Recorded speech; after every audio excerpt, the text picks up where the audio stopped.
नमस्कार मंडळी, 90.4 green FM वर मध्ये मी मेधा डॉक्टर या कार्यक्रमामध्ये अगदी मनापासून स्वागत करते.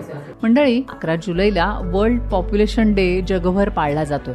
मंडळी, आपल्याला माहिती आहे आपली जगाची लोकसंख्या जी आहे ती त्याचा अक्षरशः विस्फोट होतोय आणि त्या दृष्टिकोनातून पॉप्युलेशनवर म्हणजे आपल्याला या लोकसंख्येवर नियंत्रण ठेवणं हे गरजेचं झालंय आणि त्या दृष्टिकोनातूनच हा वर्ल्ड पॉप्युलेशन डे दरवर्षी आपण 11 जुलैला पाळत असतो.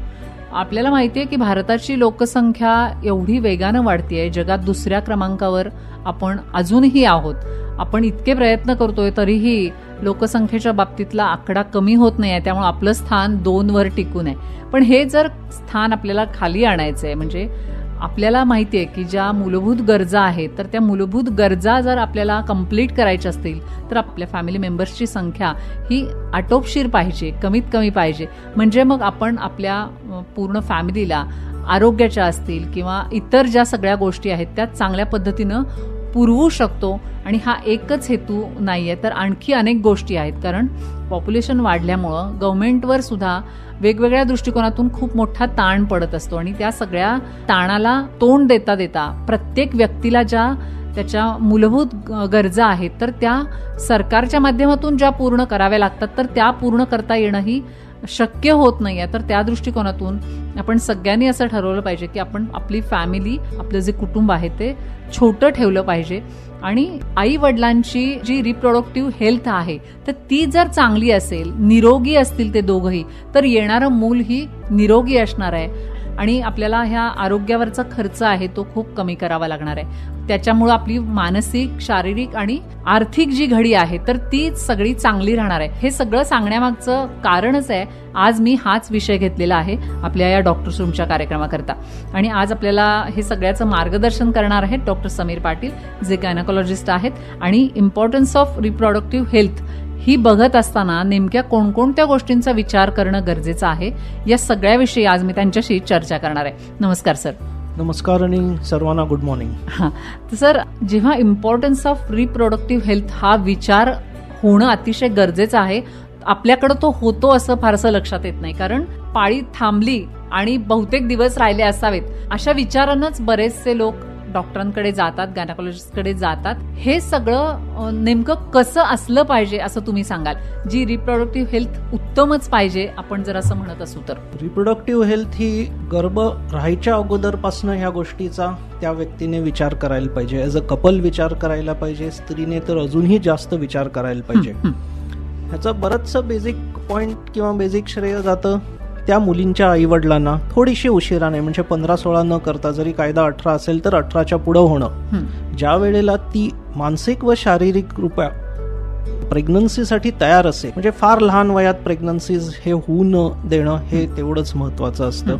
आता कसं होऊ न देणं हे आपण नंतर कॉन्ट्रासेप्शन किंवा सन्नती नियमन ज्या वेळेला डिस्कस करतो त्यावेळेला बघूयाच. पण ह्याच्यापूर्वी महत्वाच्या गोष्टी अशा असतात की आई होण्यासाठी बऱ्याच गोष्टी लागतात, शारीरिक व मानसिक. आणि शारीरिक गोष्टींमध्ये असं होतं की एक प्री प्रेग्नन्सी चेकअप गायनेकोलॉजिस्ट कडनं करून घेणं आवश्यक असतं की कुठलाही हिला बेसिक काही आजार नाहीये की ज्यामुळे प्रेग्नन्सीचा हिच्या शरीराला त्रास होईल किंवा झेपणार नाही असं असेल तर त्या गोष्टीत तिने पडूच नाही. थोडेसे हार्टचे डिसीजेस वगैरे असतात, थोडेसे SLE सारखे डिसीजेस असतात ज्याला कनेक्टिव्ह टिश्यू डिसऑर्डर्स म्हणतात, त्याच्यात पण थोड्याफार प्रमाणात प्रेग्नन्सी खूप रिस्की होऊ शकते. हे सोडलं तर थोडेसे आजार असे असतात की जेणेकरून प्रेग्नन्सी एकदा अचीव्ह झाली किंवा बाई प्रेग्नंट असली की जरा जास्त प्रिकॉशन्स घ्यायला लागतात. म्हणजे फॉर एक्झाम्पल डायबेटीज असलं, साखरेचे त्रास असले किंवा आई वडिलांना बीपीचा त्रास असला त्याच्यामुळे पेशंटला एखाद वेळेला असू शकतो, ह्या वेळेला जरा जास्त केअर घ्यायला लागते. ह्या सगळ्या गोष्टी आपल्याला माहीत असून मग प्रेग्नन्सीत जाणं हे कधीही चांगलं असतं, कारण ते रिझर्वेशन करून ट्रेन पकडल्यासारखं असतं. हे सोडून आपल्या देशात फार कॉमन गोष्ट असते की ॲनिमिया, अंगातलं रक्त कमी असणं. हे सगळं बेसिकला नॉर्मलला आणणं आणि मग प्रेग्नन्सी अचीव्ह करणं हे सगळ्यात उत्तम ह्याच्यावरचा उपाय असतो. म्हणजे तुम्ही सांगितल्यावर एक लक्षात येतं की प्रेग्नन्सी ही अचानक उद्भवलेली नसावी, तर ती प्लॅन्ड असावी. आता एज ग्रुप तुम्ही तर सांगितलात की साधारण 18 नंतर आपल्याकडे लग्न कायदेशीर मान्यता पावलेलं आहे. पण एकूण जर आपण एज बघितलं की प्रेग्नन्सी कॅरी करण्याची कॅपेबिलिटी तिच्यामध्ये आहे असं एज आपण वैद्यकीय दृष्टिकोनातून बघायचं तर किती सांगाल? सगळ्यात चांगलं वय हे 20 to 30, 20 ते 30 मध्ये असावं. एक आपण लक्षात घ्यायला पाहिजे की स्त्रीबीज तयार होणारे जे जर्मसेल्स असतात तयार करणारे, ह्याची संख्या ऍट बर्थ म्हणजे ज्या वेळेला ह्या मुलीचा जन्म होतो किंवा त्याच्या अगोदरच हे ठरलेली असते, ती लिमिटेड संख्या असते. मग जसं जसं तिचं रिप्रोडक्टिव्ह एज सुरू होतं, ज्या वेळेला स्त्रीबीज तयार व्हायला लागतं, मग ते फुटतं, मग बाहेर पडतं, मग पाळी यायला लागते, या सगळ्या गोष्टी होतात. तर ह्याच्यामध्ये असं होतं की सुरुवातीचे जे स्त्रीबीज चांगले असतात, चांगल्या क्वालिटीचे असतात, हे पहिल्यांदा ओव्युलेट होतात. आणि जसं जसं वय वाढत जातं तसं तो उरलेला जो कोहॉर्ट असतो, स्त्रीबीजचा साठा असतो, हा कमी दर्जाचा असतो. त्याच्यामुळे ते होणारे स्त्रीबीज किंवा ओव्हम हे कमी असतं. त्यामुळे बेसिकली असं होतं की 20 ते 30 ह्या एज मध्ये सगळ्यात चांगलं असतं. 35च्या नंतर प्रेग्नन्सी रिलेटेड रिस्क खूप वाढतात आणि फर्टिलिटी पोटेन्शियल ज्याला म्हणतो की ज्या नंबर ऑफ महिन्यात प्रयत्न करून दिवस राहणार, हे सुद्धा 35च्या नंतर कमी होतं. तंत्रज्ञानाच्या आधारे आता 50 आणि 60च्या वयाच्या बायकांनाही मुलं झालेली आहेत, पण हे कॉमन गोष्टी नाहीये. एक्झॅक्टली. बेसिकली आपण प्लॅन करताना 20 ते 30 पर्यंत आपली फॅमिली कम्प्लीट व्हावं हे बघणं आवश्यक आहे. बरोबर. मगाशी मी सांगताना एक सांगायला विसरलो की प्री प्रेग्नन्सी काउन्सिलिंग मध्ये न्यूरल ट्यूब डिफेक्ट्स म्हणजे काही पाठीचे मणक्याचे डिफेक्ट्स किंवा डोक्याचं कवटी तयार न होणे हे डिफेक्ट्स असतात आणि हे खूप कॉमनली होऊ शकतात. हे फॉलिक ऍसिड आणि B12 घेतलं 3 महिने दिवस राहायच्या अगोदर तर जवळजवळ 70 ते 90% कमी होतात. म्हणजे ही फार महत्वाची गोष्ट आहे. आणि ही औषधं तशी स्वस्त असतात, काही त्रासाची नसतात, ओव्हरडोस सहसा याचा काही होत नाही. त्यामुळे सगळ्यांनी घ्यावं. हे गव्हर्नमेंट पॉलिसी आहेच, पण माझी सगळ्यांना विनंती आहे की हे करायला पाहिजे. बरोबर. आता आपण बोलतोच आहे की प्री प्रेग्नन्सी काय काय काळजी घेतली पाहिजे. आणखी काय सांगाल तुम्ही की काही तपासण्या या आधी कराव्या लागतात का, किंवा आणखी काय काळजी घेतली पाहिजे? हो, जनरली आपण बेसिक जे इन्व्हेस्टिगेशन्स असतात म्हणजे कम्प्लीट ब्लड काउंट म्हणजे आपलं हिमोग्लोबिन काय आहे आपल्याला कळतं, दुसरा काय आजार नाही हे प्रूव्ह होतं. ब्लड ग्रुप करून घेतलेलं कधीही बरं असतं, कारण निगेटिव्ह ब्लड ग्रुप असला आणि हजबंडचा किंवा पार्टनरचा पॉझिटिव्ह असला तर होणारं बाळ पॉझिटिव्ह निघालं तर कधी कधी ते म्हणजे पुढच्या प्रेग्नन्सीला धोकेदायक होऊ शकतं आणि त्याला अँटीडी वगैरे इंजेक्शन्स घ्यायला लागतात. हे आपण प्लॅन करू शकतो. तिसरी महत्वाची गोष्ट हेपॅटायटिस बी आणि HIV हे जे टेस्ट असतात हे करून घ्यायला पाहिजे, कारण हे जर आजार आईला असले तर मग प्रेग्नन्सी ही कॉम्प्लिकेटेड प्रेग्नन्सी ह्याच्यात जाते आणि बाळाला हे रोग जाऊ नये म्हणून जे काही प्रिकॉशन्स आणि औषधं घ्यायला पाहिजे हे सगळं घ्यायला लागतं. आणि हे सगळं बेसिक आपल्या गोष्टी नॉर्मल आहेत हे बघूनच पुढं गेलेलं चांगलं असतं. आणि मंडळी, या सगळ्या प्रेग्नन्सी पूर्व तपासण्या ज्या आहेत त्याच्यामधला महत्वाचा मुद्दा आहे की तो पुढे जाऊन तुम्हाला काही जर धोके निर्माण होणार असतील तर ते होऊ नयेत यासाठी या सगळ्या तपासण्या असतात. त्यामुळं तुम्ही व्यवस्थित प्लॅन करून आपल्याला मूल होण्यासाठी तुम्ही तुमची तयारी केलीत तर ते नक्कीच तुमच्या आरोग्याच्या दृष्टिकोनातून आणि येणाऱ्या बाळाच्या आरोग्याच्या दृष्टिकोनातून सुद्धा ते खूप महत्वाचं ठरणार आहे. आता सर, प्रेग्नन्सी पूर्व सगळ्या तपासण्या झाल्या आणि त्यांनी प्लॅन केल्याप्रमाणे एखाद्या जोडप्याला आता मूल होण्याची शक्यता निर्माण झाली आहे, ती स्त्री प्रेग्नंट आहे, अशा वेळेला प्रेग्नन्सी तिच्या लक्षात आल्यापासून पुढं तिची डिलिव्हरी होईपर्यंत जो हा 9 महिन्याचा कालावधी असतो तर त्याच्यामध्ये तिनं कशा पद्धतीनं कसं चेकअप करून घेतलं पाहिजे, ती प्रोसिजर सगळी कशी असते? नॉर्मली प्रेग्नन्सी राहिली ह्याचा पहिलं आपल्या निदर्शनात येणारी गोष्ट असते की पाळी चुकली. आणि रिप्रोडक्टिव्ह एज ग्रुपमध्ये पाळी चुकली की अर्लिएस्ट पॉसिबल लवकरात लवकर डॉक्टरकडे जाणं, गायनेकोलॉजिस्टकडे जाणं हे महत्वाचं आहे. म्हणजे अर्ली प्रेग्नन्सी डायग्नोसिस होतं. एकदा ते डायग्नोज झालं, हे अनेक प्रकारे करता येतं. ब्लडची टेस्ट करून करता येते, लघवीवरची युरिन टेस्टने करता येते आणि थोडंसं पुढे गेल्यानंतर सोनोग्राफीने होते. आता दर ह्या गोष्टीला महत्व असतं. नॉर्मली युरिनची प्रेग्नन्सी टेस्ट ही सफिशियंट असते, पण अराउंड 6 वीक्स 6 आठवडे 7 आठवडे पर्यंत किंवा 8 आठवडेपर्यंत सोनोग्राफी एकदा करणं आवश्यक असतं. ह्याने कसं होतं की नक्की प्रेग्नन्सी आहे म्हणजे बाळ दिसतं आणि बाळाचं हृदय दिसतं आणि एक बाळ आहे का 2 बाळ आहे आणि हे त्या स्त्रीच्या तारखेनुसार त्याची वाढ आहे का. अच्छा. प्रेग्नन्सी ही गेज करताना, ड्युरेशन ऑफ प्रेग्नन्सी बघताना पहिला दिवस जी चुकलेली पाळी असते, जी झालेली पाळीचा पहिला दिवस ह्याच्यापासून पकडली जाते आणि हा कालावधी 40 वीक्स असा पकडला जातो. 9 महिने आणि 7 दिवस. आणि हे 3 ट्रायमिस्टर्स मध्ये 1, 2 आणि 3 डिवाइड केलं जातं. म्हणजे पहिले 3 महिने, दुसरे 3 महिने आणि शेवटचे 3 महिने. आणि इन वीक्स पकडले तर 13 ते 27, 13 ते 28 आणि 29 ते 40. पण हे बघताना ह्यातली महत्वाची गोष्ट आहे की पहिल्या 9 आठवडेपर्यंत एकदा एक अल्ट्रासाऊंड व्हावा की जेणेकरून नंबर ऑफ प्रेग्नन्सीज, व्हायबिलिटी ऑफ प्रेग्नन्सीज आणि डेटिंग ऑफ प्रेग्नन्सीज, म्हणजे किती बाळं आहेत, ती जिवंत आहेत का नाही आणि ती किती मोठी आहेत हे आपल्याला समजतं. आणि हे पहिल्या 3 महिन्यात समजणं फार आवश्यक असतं, कारण बाळाची जी ग्रोथ कर्व असते, पॅटर्न असतो, हा लिनियर नसतो, हा एपिसोडिक असतो. त्याच्यामुळे हे पहिल्या 3 महिन्यात होणं आवश्यक आहे. हे एकदा पहिल्या 3 महिन्यात झालं की आपल्याला बाळ आहे, एक आहे हे कळतं किंवा 2 आहेत हे कळतं. आणि अगोदर जे आपण फॉलिक ऍसिड आणि B12 सुरू केलेलं असतं ते आपण कंटिन्यू पहिले 3 महिने करत असतो. तर हे सगळं करत असताना पहिल्या 3 महिन्यात बऱ्याचशा चेंजेस होतात. उलटी, मळमळ हे नॉर्मल कंप्लेंट्स असतात. थोड्याशा पेशंटना थोडीशी लघवी जास्त वेळेला करायला लागते असं वाटणं, फोडणीच्या वासाने त्रास होणं, हे सगळे नॉर्मल गोष्टी प्रेग्नन्सीतल्या असतात. आणि हा त्रास असला तर आपल्या गायनेकोलॉजिस्टला कन्सल्ट करून त्याच्यावर इफेक्टिव्ह औषधं अवेलेबल आहेत ती घ्यावी. हे पहिल्या 3 महिन्याबद्दल झालं. त्याच्यानंतर पुढचे 3 महिने हे फार महत्वाचे असतात, कारण इथं बाळ तयार होऊन ग्रो होत असतं. पहिल्या 3 महिन्यात हे तयार झालेलं असतं. मग ह्या सगळ्या गोष्टीत आपला आहार हा फार महत्वाचा असतो. रुटीनली आपण जे आपलं महाराष्ट्रीयन जेवण असतं, भाजी, भात, भाकरी, पालेभाजी, कडधान्याची उसळ, डाळ, हे खूप चांगलं असतं, कारण हे कम्प्लीट बॅलन्स्ड होतं. जे लोक नॉन व्हेजिटेरियन फूड खातात ह्यांना अंड किंवा चिकन किंवा मटन जे खातात हे घरात शिजवलेलं असावं. हा महत्वाचा मुद्दा आहे. बाहेरचं सहसा खाऊ नये एवढ्यासाठीच की त्याची क्वालिटी आपण गॅरंटी करू शकत नाही. आणि जी लोक अंडी खातात हे पूर्ण कुक्ड पाहिजे, अर्धवट कच्चं असलेलं उपयोगाचं नाही. जे शाकाहारी असतात त्यांना उत्कृष्टपणे दूध अवेलेबल असतं. 1 ग्लास दूध घ्यावं आणि 1 ग्लास रात्री पाहिजे तर, पण 1 ग्लास दूध तरी घ्यावं. हे सगळे डायटरी कन्सेप्ट आपण लक्षात ठेवायला पाहिजे. पुढचे 3 महिने फार महत्वाचे असतात, कारण त्याच्यानंतर आपण गायनेकोलॉजिस्ट युजली 4था महिना सुरू झाला की आईला कॅल्शियम ऍड करतो औषधात, आणि 5व्या महिन्यात किंवा 3.5 महिन्याच्या पुढे आयर्न, रक्तवाढीवरच्या गोळ्या ऍड करतो. तर ह्या सगळ्यात तुम्ही विचारणार मला की का लागतात हे औषध. खरंय.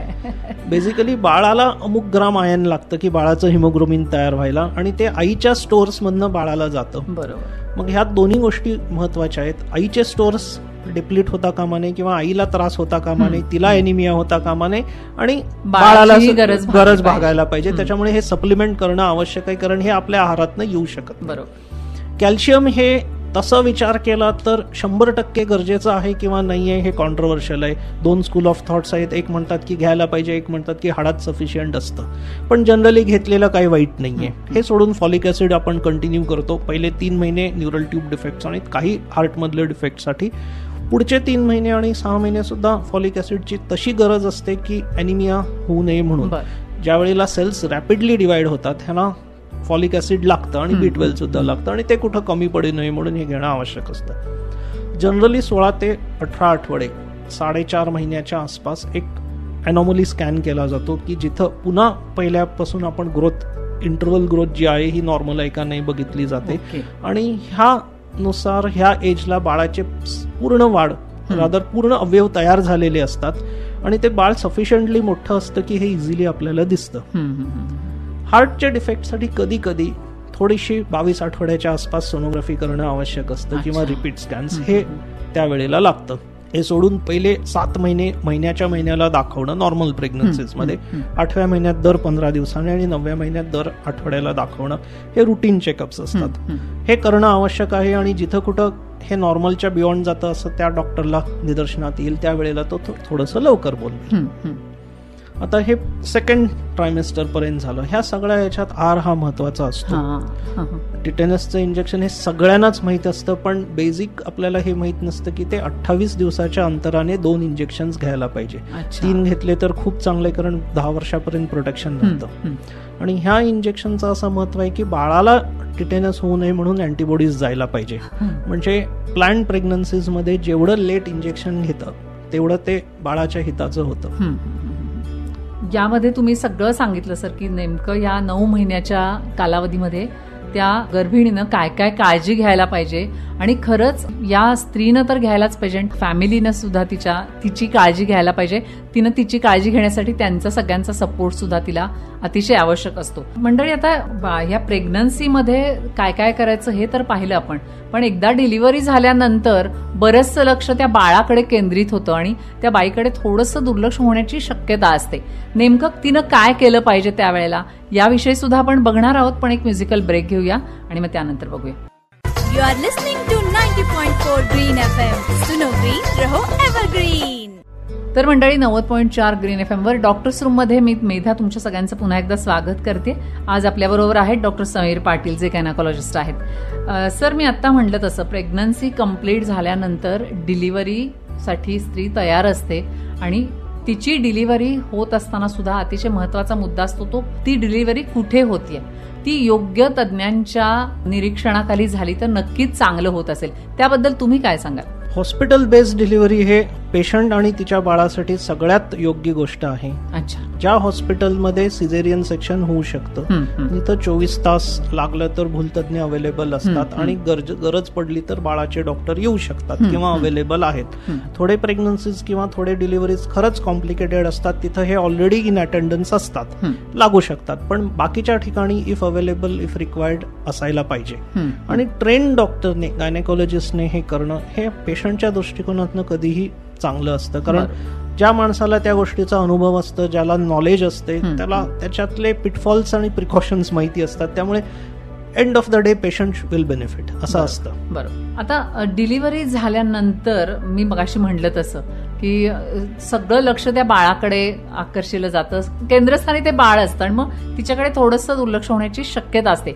होईलच असं नाही, पण मग या बाळंतपणानंतर तिची काळजी कशा पद्धतीनं घेतली पाहिजे, म्हणजे त्याच्यामध्ये सगळंच येईल की तिचं युट्रस नॉर्मल व्हायला किती कालावधी लागतो, तर त्याच्यासाठी ते लवकरात लवकर नॉर्मल व्हावं यासाठी तिचे स्वतःचे काही प्रयत्न असतात का, आणि शिवाय डॉक्टरांची काय तिला मदत लागते, आणि या सगळ्याबरोबर तिचा आहार कसा हवा. आहार हा प्रेग्नन्सीत जसा असतो संपूर्ण आहार तसाच असायला पाहिजे. डिलिव्हरी झाली म्हणून काही पथ्यपाणी करायची काहीच गरज नसते. मी मगाशी सांगताना एक गोष्ट सांगायला विसरलो की जंक फूड्स आणि कोलाज आणि हे सगळ्या गोष्टी अवॉइड करायला पाहिजे, कारण ह्यात काय असेल हे आपण सांगू शकत नाही. तेच डिलिव्हरीच्या नंतरही लागू होतं. पूर्ण आहार घेणं हे तेवढंच महत्वाचं असतं. फक्त भात खाल्ला, फक्त डाळ खाल्ली किंवा तूप भात खाल्ला हे पुरत नाही. सगळा चौरस आहार घेणं आवश्यक आहे. हे सोडून बऱ्याच वेळेला नॉर्मल डिलिव्हरीला सुद्धा खाली टाके असतात, ज्याला एपिजिओटोमी म्हणतात. त्यावेळेला सरळ मांडी घालू नये, पालथी मांडी घालावी तोपर्यंत हील होईपर्यंत. प्रेग्नन्सी आणि डिलिव्हरीच्या नंतर थोडंसं रक्तस्राव होत असतो, नंतर त्याला लोकिया म्हटला जातो. ह्याला वास येऊ नये, ह्याला सुद्धा जसे सॅनिटरी नॅपकिन्स असतात तसे आता लोकिया पॅड्स येतात आणि हेच वापरणं योग्य आहे. Over a period of time 3 आठवड्यानंतर हे हळूहळू कमी व्हायला लागतं. नॉर्मली 2 आठवडे लोकिया फ्लो असतो आणि 3ऱ्या आठवड्यात तो थांबतो. मग अशी आपण विचारलं की युट्रस किंवा गर्भाशयाची पिशवी हे 6 वीक नंतर वर जी पोटात असते ती ओटी पोटात जाते आणि 12 वीक्स नंतर अप्रॉक्सिमेटली ते पूर्ण इन्व्हॉल्यूट व्हायला पाहिजे. आता हे कधी होत नाही, जर इन्फेक्शन झालं तर होत नाही, कधीतरी सिझेरियन सेक्शनला कधी कधी थोडंसं कमी होऊ शकतं आणि अंगावर बाळ पाजवलं नाही तरी एखाद वेळेला होतं. अच्छा. मग ह्याच्यात युट्रस इन्व्हॉल्यूट होण्यासाठी काय प्रिकॉशन्स घ्यावे, ह्यात मोठं प्रिकॉशन किंवा हे आहे की ब्रेस्ट फिडिंग. ब्रेस्ट फिडिंग हे सगळ्यांनाच माहिती असतं, पण बरेचसे याच्याबद्दल मनात मिसकन्सेप्शन्स किंवा शंका असतात, म्हणून बरेचसे लोक ब्रेस्ट फीड करत नाहीत. ही चुकीची गोष्ट आहे. 100% सायंटिफिकली प्रूव्हन फॅक्ट आहे की जी मुलं 6 महिने फक्त अंगावरचंच दूध पितात, ते सोडून वरचं काहीही खात नाहीत, ह्यांची वजन, उंची आणि हुशारी ही जे हे केलेलं नसतं यांच्यापेक्षा चांगली असते. म्हणजे आईचं रोल बाळाच्या पुढच्या आयुष्यात किती मोठा आहे हे इथंच सिद्ध होतं. नक्कीच नक्कीच. तुम्हाला आपल्याला सर्वांना वाटतं की एक जम्प स्टार्ट आपल्या मुलाला आपण द्यावा बाळाला, तर तो जम्प स्टार्ट आई देऊ शकते. 6 मंथ्स एक्सक्लुझिव्ह ब्रेस्ट फिडिंग करणं काही कठीण नसावं आणि व्हायलाच पाहिजे. हे सोडून जसं अगोदर आयर्न आणि कॅल्शियम घेत होता हे घेणं आवश्यक आहे. मगाशी मी म्हटलं होतं की कॅल्शियमचा रोल प्रेग्नन्सीमध्ये थोडासा कॉन्ट्रोवर्शियल असेल, पण अंगावर बाळ पित असताना ह्याच्यात काही कॉन्ट्रोवर्सी नाही, कॅल्शियम घ्यायलाच पाहिजे. सिमिलरली बाळाला आयर्न हे फक्त आईच्या दुधातनं जात असतं. कधी कधी पीडियाट्रिशियन ड्रॉप्स लिहून देतात, तरीही आईच्या दुधातनं प्रायमरीली जातं. त्यामुळे आईचे स्टोअर्स कमी होऊ नये म्हणून तिने आयर्नच्या गोळ्या पण घेणं आवश्यक असतं. मी रिकमेंडेशन्स असे करतो की जोपर्यंत अंगावर बाळ पाजवता तोपर्यंत आयर्न कॅल्शियम कंटिन्यू करावं. अच्छा. आता ह्यानंतरचा प्रश्न असा येतो की बाळंतपणाच्या नंतर पुन्हा माझा पिरियड कधी येतो, मेन्सेस कधी येतात, हे व्हेरिएबल असतं. 3 महिन्याने पण येऊ शकतं, काही पेशंटना 1 महिन्याने येतो. जनरली 3 महिने हे जर बाळ एक्सक्लुझिव्हली अंगावर पित असेल तर त्याचा कॉन्ट्रासेप्टिव्ह इफेक्ट राहतो, म्हणजे लगेच प्रेग्नन्सी होत नाही. पाळी आली आणि अनियमित असली तर कधीही प्रेग्नन्सी राहू शकते. त्यामुळे मगाशी जसं आपण विचारलं होतं की प्लॅन्ड फॅमिली पाहिजे, तर प्लॅन्ड फॅमिलीमध्ये स्पेसिंग बिटवीन प्रेग्नन्सीज सुद्धा महत्वाचं असतं. मग इथं हा स्पेसिंगचा भाग येतो. पाळी आली किंवा 1 महिन्याने पुन्हा आपण आपल्या गायनेकोलॉजिस्टकडे जाऊन कॉन्ट्रासेप्शन बद्दल चर्चा करणं हे खूप महत्वाची गोष्ट असते. बरोबर. ही जी संतती नियमनाची साधनं आहेत तर ती कोणकोणती आहेत हे पण डिटेल सांगूया. आणि जसं आपण प्लॅन प्रेग्नन्सीला सुद्धा या गोष्टी वापराव्या लागतात किंवा 2 मुलांमध्ये योग्य अंतर ठेवण्यासाठी सुद्धा या गोष्टींची आपल्याला गरज भासते, संतती नियमनाच्या साधनांची. आणि त्याच्यानंतर आपली फॅमिली फुलफिल झाल्यानंतर सुद्धा त्या स्त्रीला या सगळ्याची गरज भासते. त्या सगळ्याविषयी आम्हाला डिटेल सांगा. आता कॉन्ट्रासेप्शन मध्ये 2 प्रकार बेसिकली असतात. एक स्पेसिंगसाठी वापरलं जातं, म्हणजे ह्याला बाय चॉईस डिफॉल्ट टेम्पररी कॉन्ट्रासेप्शनच वापरायला लागतं. बरोबर. आणि दुसरी गोष्ट असते की एकदा फॅमिली कंप्लीट झाली की मग आपण विचार करू शकतो की परमनंट कॉन्ट्रासेप्शन पाहिजे किंवा टेम्पररी. आणि टाइप्स आपण विचारले तर मेकॅनिकल डिव्हाइसेस असतात, हॉर्मोनल पिल्स असतात, हॉर्मोनचे इंजेक्शन असतात, आणि कॉपर टी जी मेकॅनिकल कॉन्ट्रासेप्टिव्ह असते. आणि आता नवीन आलेल्या मेकॅनिकल विथ प्रोजेस्ट्रॉन म्हणजे मेडिकेटेड आयुसिडीज ज्याला म्हणतात, ह्या सुद्धा गोष्टी आलेल्या आहेत. आता ह्या पेशंटला कुठला मार्ग सूट होईल हा तो पेशंट बघून ठरवायला लागतो. आता जनरली कसं असतं की ज्यांचे पिरियड्स रेग्युलर आहेत आणि ज्यांना टेम्पररी मेथड ऑफ कॉन्ट्रासेप्शन पाहिजे ह्यांना कॉपर टी ही इक्वली सूट होते, किंवा त्यांच्या इच्छेनुसार ओरल कॉन्ट्रासेप्टिव्ह पिल्स हे सुद्धा सूट होतात. ह्याच्यात आपण लक्षात घेण्यासारखी गोष्ट असते की कमीत कमी इस्ट्रोजन कंटेंट असलेले पिल्स घ्यावे जे इफेक्टिव्ह असतात आणि जे सेफर असतात. हायर अमाऊंट ऑफ इस्ट्रोजन हे बॉडीला हार्मफुल असू शकतं, त्यामुळे घेताना जनरली 20 मायक्रोग्राम्स इथेनिल इस्ट्रिडिओल असतात हे पिल्स घ्यावे. कॉपर टी बद्दल बऱ्याचशा लोकांच्या मनात बऱ्याचशा शंका असतात, पण ज्या पेशंटला कॉपर टी सूट होते त्यांना नक्कीच सूट होत असते. कॉपर टीत चूक नाही, बसवणारे लोक किंवा पेशंट बसवून घेणारे इथं काहीतरी गफलत होते आणि त्यामुळे कॉपर टी ह्या कॉन्ट्रासेप्शनच्या डिव्हाइसला थोडीफार बदनामी येते. बरोबर. जर पेशंट प्रॉपरली चूज केलेला असेल आणि व्यवस्थित योग्य त्या ठिकाणी योग्य ते प्रिकॉशन सगळे असेप्टिक घेऊन जर बसवली तर 99% काही प्रॉब्लेम यायची गरज नाही. त्याला जे कॉपर टी बसवल्यानंतरचे प्रिकॉशन्स जे असतात, जे डॉक्टर आपल्याला सांगतात, हे आपण पाळायलाच पाहिजे. हे सोडलं तर it is a very good device. 3 वर्षापासून 10 वर्षापर्यंतचे ड्युरेशन असलेले कॉपर टीज येतात आता, आणि which is very good spacing of pregnancies and as an permanent method. पण हे करायचं नसेल तर गोळ्या खूप उपलब्ध असतात, अनेक ब्रँडच्या असतात आणि अनेक टाईपच्या असतात. ते सोडून 3 महिन्याने घेणारे इंजेक्शन सुद्धा अवेलेबल असतात, पण त्याला थोडेसे साईड इफेक्ट्स असतात की थोडंसं ब्लिडिंग कधी कधी इरेग्युलर होतं, काही लोकांना पाळीच येत नाही. ह्या ज्या लोकांना एक्सेप्टेबल गोष्टी असतात त्यांच्यासाठी हे वापरणं काहीच चुकीचं नाहीये, पण हे एक्सेप्टेबल पेशंटला असायला पाहिजे. आपल्या सोसायटीमध्ये जनरली पाळी येत नाही असं लोक एक्सेप्ट करत नाहीत, नक्कीच थोडंसं ते मानसिक त्रासदायक होतं म्हणून. पण otherwise it is an equally good method. ह्या पुढे आपण गेलो की एकदा ही प्रेग्नन्सी झाली, हे स्पेसिंग झालं, पुढचं बाळ झालं, आता किती मुलं व्हावी हे इंडिव्हिज्युअल क्वेश्चन असतं. 1 व्हावं, 2 व्हावं, व्हॉट एव्हर गव्हर्नमेंट सेज, पण ते त्या कपलने डिसाईड करणं हे केव्हाही चांगलं असतं. आणि एकदा हे त्यांचं फायनल झालं की नंतर मग परमनंट मेथड ऑफ स्टरलायझेशन किंवा कॉन्ट्रासेप्शन हे आपण विचार करावा. ओके. आता तुम्ही हे सांगितलं की ज्याचं त्यानं हे ठरवायचं आहे शेवटी, ज्याला जसं सूट होईल तसं. विशेषतः सर गोळ्या ज्या घेतल्या जातात तर त्याच्यामध्ये बऱ्याच स्त्रियांना असं होतं की एक्झॅक्ट माहिती नसते. तर या गोळ्या निवडत असताना त्यांनी काय काळजी घ्यायला पाहिजे? बेसिकली वजन वाढणं हे होतं आणि हे त्याच्या इस्ट्रोजन आणि थोडंफार प्रोजेस्ट्रॉन कंपोनंटने पाणी शरीरात जास्त रिटेन होतं, ह्याच्यामुळे होतं. आणि एकदा गोळी थांबवली की ते वॉटर रिटेन्शन जातं आणि हे नॉर्मलला येतं. मगाशी जसं म्हटल्यासारखं कमीत कमी इस्ट्रोजन कंटेंट असलेल्या पिल्सला हा त्रास सहसा होत नाही किंवा कमी होतो. गोळीच्या बाबतीतली एकच महत्वाची गोष्ट असते की न चुकता न विसरता ती घ्यायला पाहिजे. आणि समजा चुकलं तर काय करायला पाहिजे, लगेच लक्षात आल्या दुसऱ्या दिवशी घ्यायला पाहिजे. त्या दिवशीची नेहमीची गोळी ती घ्यायचीच, पण ही चुकलेली गोळी दुसऱ्या दिवशी घ्यायची. एका दिवसात 2 होतात तरीही चालतं. ह्याच्यानंतर की 1 दिवस चुकली तर काय होईल, 2 दिवस चुकली तर आणि 3 दिवस. आता हे कमी इस्ट्रोजनचे जे पिल्स असतात, हे 1 दिवस चुकलं तर सहसा काय प्रॉब्लेम येणार नाही, पण 2 आणि 3 दिवस चुकलं तर ऍडिशनल काहीतरी मेथड ऑफ कॉन्ट्रासेप्शन वापरणं आवश्यक आहे. हायर डोज इस्ट्रोजनला कधी कधी प्रॉब्लेम येत नाही, पण त्याच्यात सुद्धा हेच जे 1 आणि 2 आणि 3 चुकले तर काय होतात जे मी सांगितलं हेच लागू होत असतं. तर मंडळी, तुमच्या लक्षात आलं असेल की रिप्रोडक्टिव्ह हेल्थ किती महत्वाचं आहे. ते महत्वाचं आहे, ते महत्वाचंच आहे, त्याला आपण डावलून चालणार नाही. आपण खूप लाईटली या सगळ्या गोष्टी न घेता जोडप्याने पूर्ण विचारांती हे सगळे निर्णय घेणं आवश्यक आहे. आणि जेव्हा हे सगळं विचारांती होईल तर नक्कीच ही जी रिप्रोडक्टिव्ह हेल्थ ही चांगली राहील आणि येणारं जे अपत्य आहे तर ते सुद्धा आरोग्यपूर्ण होईल असं म्हणायला हरकत नाही ना सर? नक्कीच. तर मंडळी, हे सगळं तुम्ही आता ऐकलत. आणि 11 जुलै हा वर्ल्ड पॉप्युलेशन डे आहे. आपलं जे पॉप्युलेशन सध्या प्रचंड वाढतंय, विस्फोट होतोय लोकसंख्येचा, तर त्याच्यावर कुठेतरी नियंत्रण ठेवण्यासाठी खरं तर ही संतती नियमनाची साधनं वापरणं गरजेचं आहे. पण ती कधी वापरायची आहेत, का वापरायची आहेत आणि कशा पद्धतीनं वापरायची आहेत, ती वेगवेगळी साधनं आहेत ती.